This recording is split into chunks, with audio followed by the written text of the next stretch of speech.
कि आपने वेदों में पढ़ा कि वो परमात्मा अपने तीसरे मुक्ति धाम में रहता सतलोक। अब तीसरा मुक्ति धाम कैसे है? 21 ब्रह्मांड का एक ग्रुप है, एक समूह है। ये काल का लोक कहलाता है, सरपुरुष का। और 7 संघ ब्रह्मांड का एक अलग द्वीप है, उसके अंदर ये स्टेट समझ लो अलग अलग, वो दूसरा लोक है, दूसरा द्वीप है। और तीसरा सतलोक है उसके निकटतम। तो तीसरे धाम में रहता वो परमात्मा मुक्ति धाम में, सतलोक में। और वहां से गति करके वहां से बहुत तेज स्पीड आता है, को मिलता है अच्छी आत्मा। वो अच्छी आत्मा परमात्मा से प्राप्त ज्ञान का जगह जगह जाके प्रचार करते हैं। और परमात्मा स्वयं भी, कबीर जी भी अपनी महिमा आप सुनाते हैं। चारों युग में संत पुकारे, कूक कहा हम हेल रे। हीरे माणिक मोती बरसे, ये जग चुगता ढेल रे।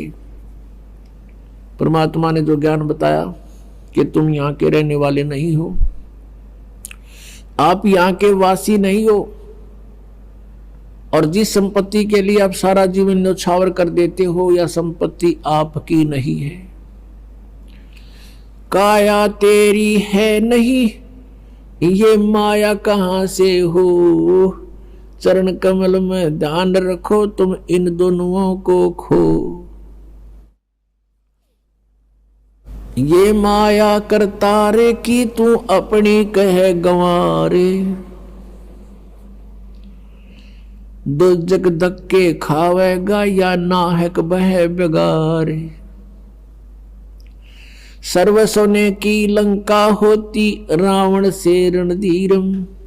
एक पलक में राज बिराजी, जम के पड़े जंजीरम। मन तू सुख के सागर बसरे, भाई और न ऐसा यसरे।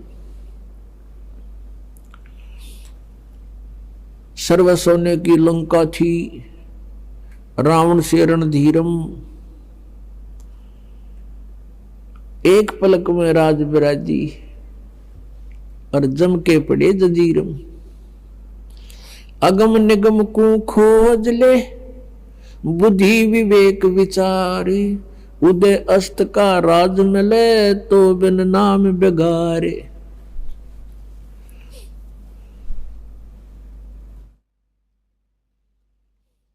भक्ति बिना क्या होते हैं, ये भरम रहा संसारे।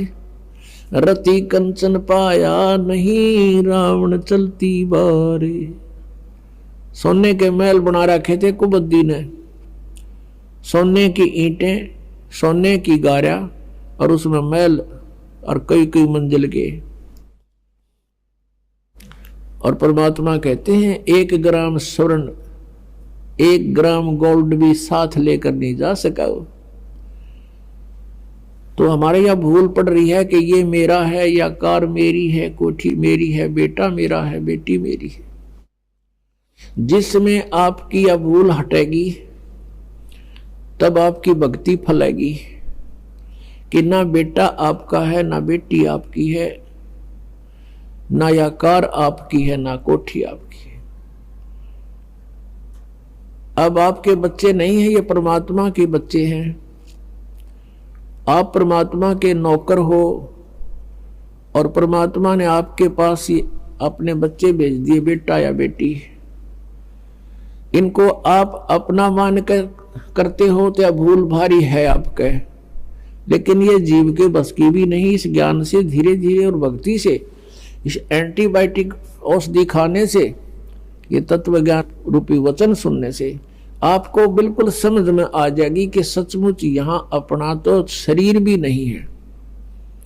तो हमने इन बच्चों को जो आपको भगवान ने दिए हैं, इनके दास नौकर बनकर आपने इनकी परवरिश करनी है।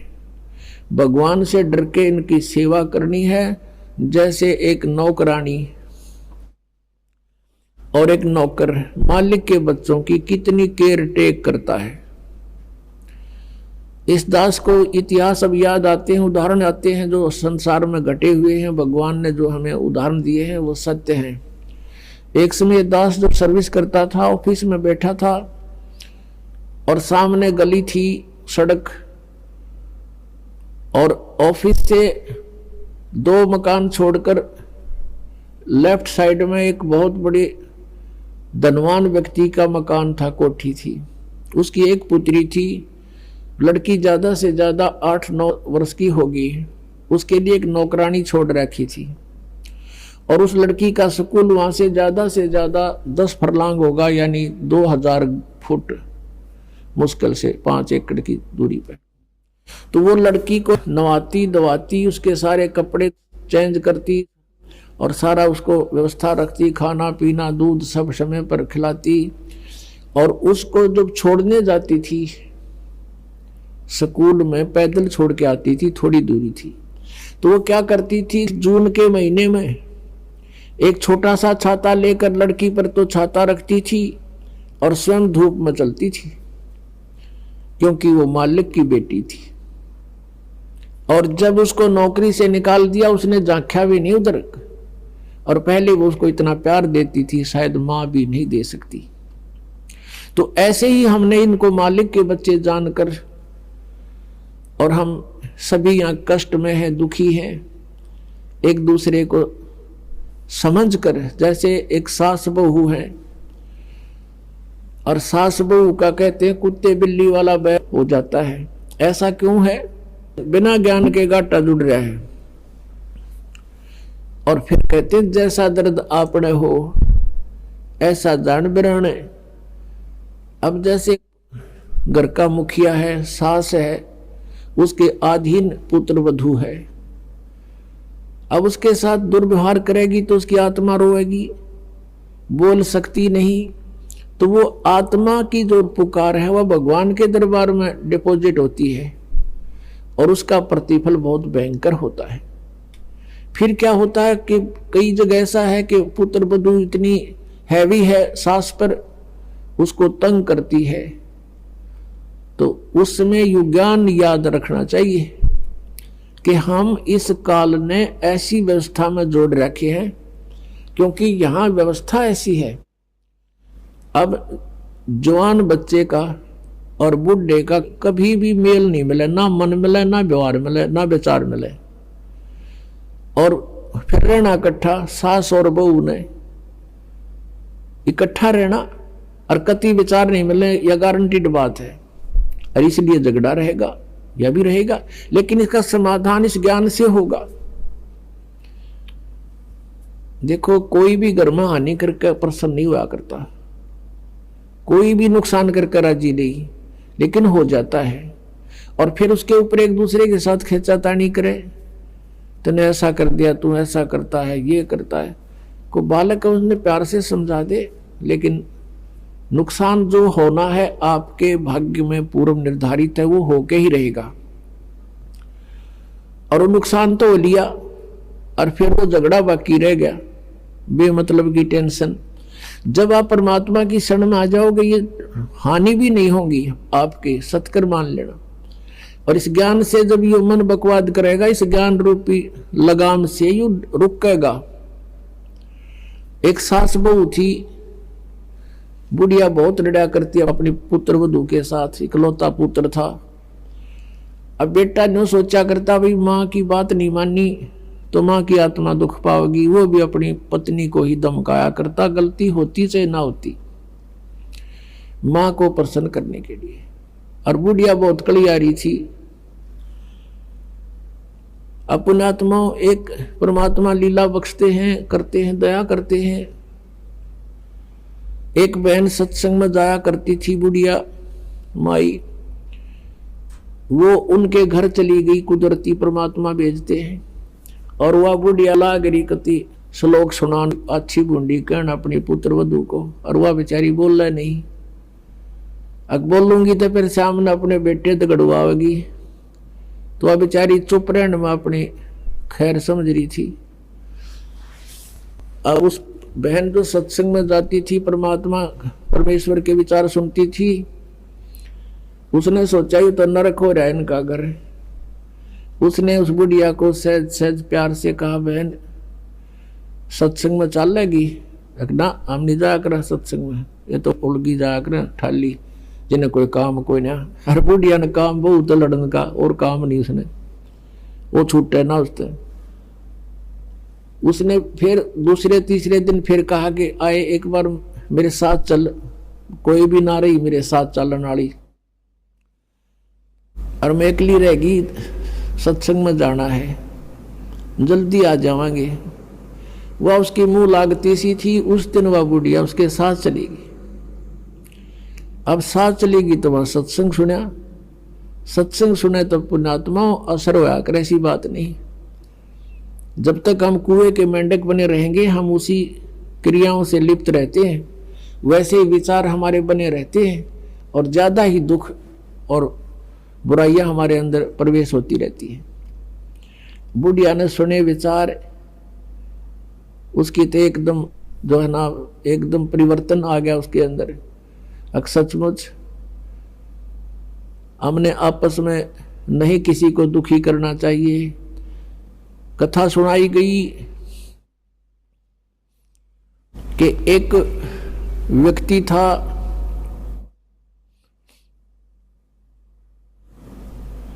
वो कहीं पर साधना कर रहा था, बैठा था, साधना कर रहा था, और एक गाय भागी जा रही थी और वो गर्भवती थी, और उसको ये आभास हो गया था कि कोई कसाई उसके पीछे पड़ा हुआ है। वो आगे वन में ओझल होगी, शिकारी वहां आया, उस साधक से उसने पूछा, गाय देखी आपने? मुंह से नहीं बोला, उसने हाथ कर दिया ऐसे, किधर गई? वो कसाई ने वह गाय ढूंढ ली, वो मार दी। उसका भी प्रतिफल उसको भोगना पड़ा, कहते हैं फिर उसकी बाजू कट गई। इतना भी हम सहयोग देते हैं किसी अन्य दुष्कर्म के अंदर, इतना भी हमें हानि होती है। जैसे हमने मना किया है बीड़ी शराब तम्बाकू पीना नहीं है, और किसी को पीने में सहयोग भी नहीं देना, उठा के भी नहीं देना, उसमें भी हानि होगी। आपको मर्यादा सारी पालन करनी होगी। कहने का भाव ये है कि एक व्यक्ति था और उसकी पत्नी बहुत लड़ा करती, बहुत झगड़ा करती थी, बहुत बुरा बोलती थी। तो किसी ने, वो जो व्यक्ति था अगले जन्म में जिसकी बाजू कटी थी, वो साधना कर रहा था, कहीं पर अगले जन्म में भक्त बन गया। तो उसकी किसी ने आकर के अचानक पहले तो उससे पैसे पूछे, बाबा जी पैसे निकाल सारे, अब पैसे नहीं है भाई मेरे दोस्त, उसकी बाजू काट दी। अब उसने सोचा भाई मैं भक्ति भी कर रहा हूं और यह आपत्ति मेरे पर कैसे आ गई। उसने सोचा भी मैं इसका किसी से कारण पूछूं, मेरा कौन से जन्म का पाप था। किसी ने बता दिया भाई इस गांव के अंदर एक भगत है और वो पीछे बीती हुई बता देता है, पिछली बता देता है, भविष्य की नहीं जानता। वो उसके घर पर गया तो उसने पता लगा कि घर से बाहर गया हुआ है, फिर भी उसने सोचा घर पे पता करता हूं। जब वो घर पे गया तो उसकी पत्नी से पूछा कि ऐसे ऐसे वो कहाँ है भक्त। वह उसकी पत्नी लगी गाली देने कि तेरे जैसा ढेढ़ वो है, अंडा धक्के खांदा जिस तरह तू खावे है, पता नहीं के सुना दी। अब जिसका हाथ कटा हुआ था उसने सोची भाई मैं तो गलत आ गया, मेरे साथ मजाक कर दिया, दिखे ना भगता के घर में कैसी बात होया करे, इसी ने कमी होया करे। वो वापस चल पड़ा। रास्ते में किसी ने बता दिया कि तू जिसका घर पूछा था ये आ रहा वो व्यक्ति। उसने उसको शौचालय चल आया है, बाहर बात कर लेता हूं। राम रमी हुई, नमस्कार हुआ, कुशल मंगल पूछा। उस जिसका हाथ कटा हुआ था उसने पूछा कि भाई एक बात बता, क्या तू पीछे की जानता सारी? अखा जी दया है भगवान की। भाई पहला मेरी तो पाछा बताइए, पहला तू अपनी बताया, तेरे घर में इसी बूंदी कलियारी क्यों करा रही है? ऐसी बेहुदा बोली वाह न बोला, यार भी बताऊं पहला यह सुन ले तू। पिछले जन्म में मैं था काग, या थी गधी। और जब कुमार इसने छोड़ देता, इसकी कमर टूटी हुई होती थी, मैं इसकी वो खाता था, टूटी हुई कमर से उन जख्मों से मांस खाता था। तो आज भाई अपना बदला ले रही है मेरे ते, और ये इतने जख्म करेगी मेरा जितने मन न कर रखे हैं। तब उसने पूछा भी फिर मेरा हाथ क्यों कर कटा, मैं तो भगत आदमी, और ये कैसे जुल्म हुआ मेरे साथ। उसने बताया कि पिछले जन्म में भी तू भगत था और तूने एक गाय के कटने में सहयोग दे दिया, तूने न्यू हाथ कर दिया कि इधर गई, बोला नहीं तू ऐसे गई, इससे तेरा हाथ कटा। अब कहते हैं तुमने दरगाह का महल नहीं देखा, धर्मराज के तिल तिल का लेखा। अब इस तरह कहते तुम एक दूसरे को सताओगे तो तुम्हें आगे फिर दंड भोगना पड़ेगा। वह बुढ़िया के बात समझ में आएगी, अकबर ने तो जुल्म कर दिया। उसके बाद अपने पुत्र वधू को वो बिल्कुल शांत रहे, बोल ही नहीं फालतू।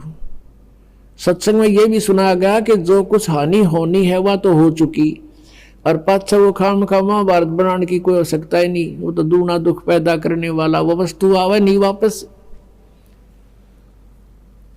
एक दिन क्या हुआ, वो पुत्र वधू गाय भैंस का दूध निकाल के और ऊपर कड़ियों में कड़ा डाला कर दे, हुक लंबा सरिये का हुक ला देते और उसमें बाल्टी टांग देते थे कड़े में, हुक में, कुत्ते बिल्ली से बचाने के लिए।